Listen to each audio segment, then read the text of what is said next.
In the rising tide of politically charged violence sweeping across the United States, the killing of Charlie Kirk stands as a grim warning of what happens when rhetoric turns into weaponry, when ideology becomes a direct threat, and when public safety mechanisms fail to detect the thin line between criticism and real violence. On September 10, 2025, Kirk, a conservative activist and founder of Turning Point USA, was speaking at Utah Valley University during his American Comeback Tour, in front of about 3,000 people under a white tent carrying the tour banner. Just as he began answering a student's question about the number of mass shootings in America and whether gang violence should be counted, a gunshot cracked across the campus from roughly 200 yards away. The shot came from the rooftop of a building known as the Lucy Center, striking Kirk in the neck. The wound was fatal, and he was pronounced dead at the hospital moments later. Panic erupted instantly, and fear surged as the crowd scattered. Some people ran for cover, while others trembled as they held up their phones to record the collapse of their leader. The campus went into lockdown, and law enforcement, along with the Federal Bureau of Investigation, launched an extensive investigation.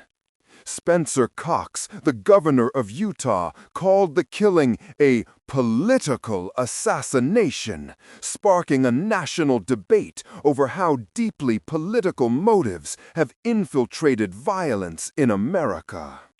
Authorities soon identified the suspect as Tyler Robinson, a 22-year-old Utah resident who had not voted in the last two elections and was officially registered as unaffiliated. Investigators revealed that Robinson had grown increasingly vocal about his hatred toward Kirk, believing the activist was spreading hate and posing a dangerous threat that had to be stopped before it grew larger. Evidence showed Robinson told family members that he knew Kirk was coming to Utah and hinted he had a plan involving a firearm.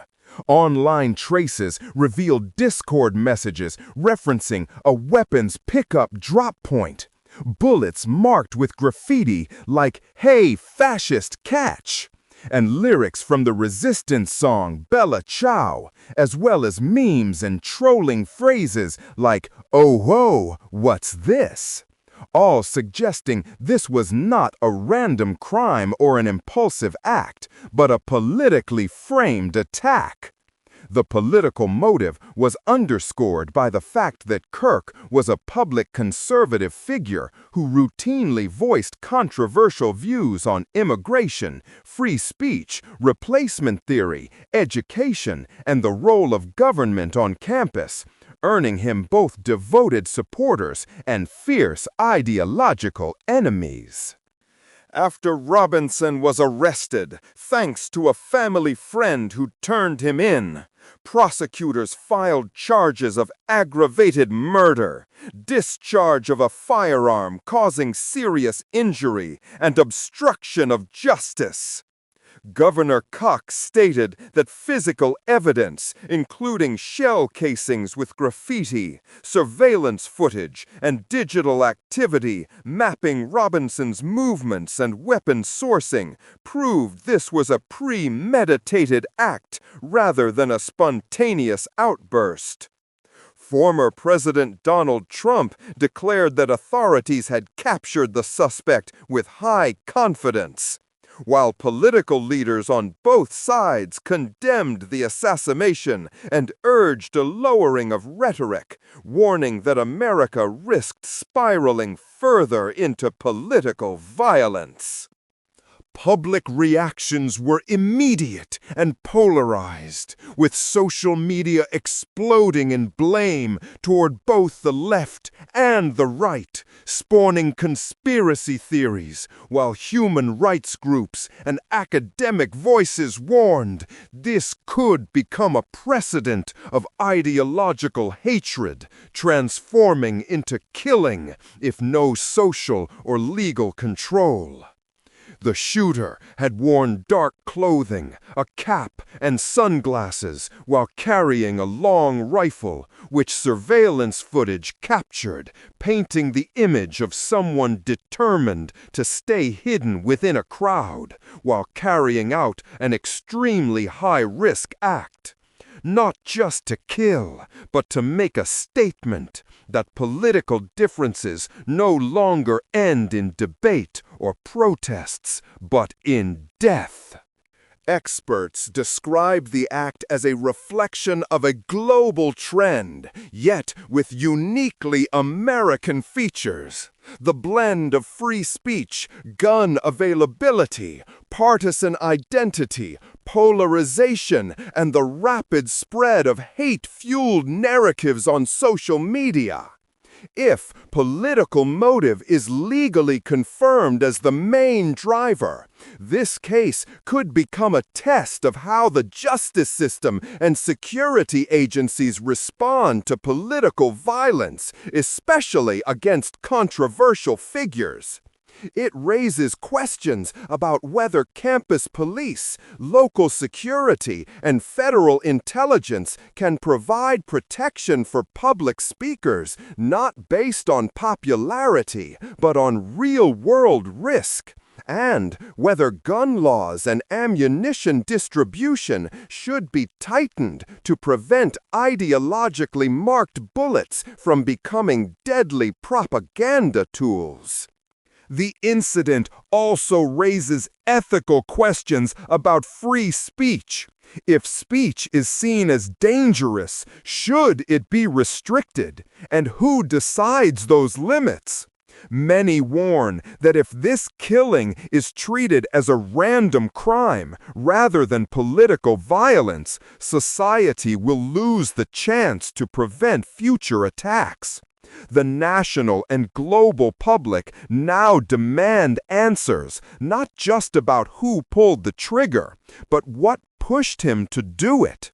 The ideological background, the social networks, the online and offline environments that shaped an extremist worldview ready to kill, and the moral and political legitimacy of calling this an assassination, a term that carries enormous emotional weight for a democracy. Democracy is not only measured by elections, but by the ability to sustain disagreement without violence, and to enforce justice on those who choose violence as their answer to political differences.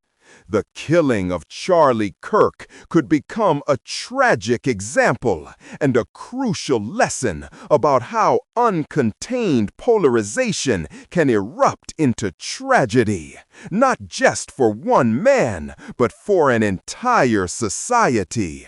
On the night of the shooting, universities across the country tightened security, fielding threats and adding protection to public events, while lawmakers in United States Congress debated new gun regulations, restrictions on ammunition marked with political graffiti, and accountability for digital platforms that allow hate speech and calls for violence to spread unchecked.